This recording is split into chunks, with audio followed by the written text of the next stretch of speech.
আসসালামু আলাইকুম।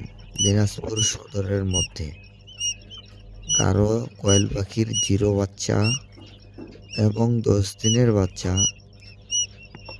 আর রানিং ডিম পাড়ার বাচ্চা যদি লাগে তাহলে ইনবক্স করতে পারে।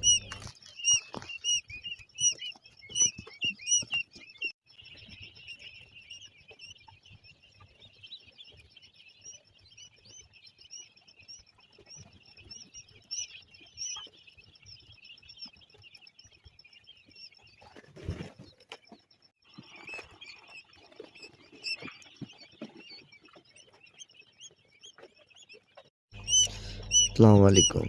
দিনাজপুর সদরের মধ্যে কারো কোয়েল পাখির 0 বাচ্চা এবং 10 দিনের বাচ্চা আর রানিং ডিম পাড়ার বাচ্চা যদি লাগে তাহলে ইনবক্স করতে পারে।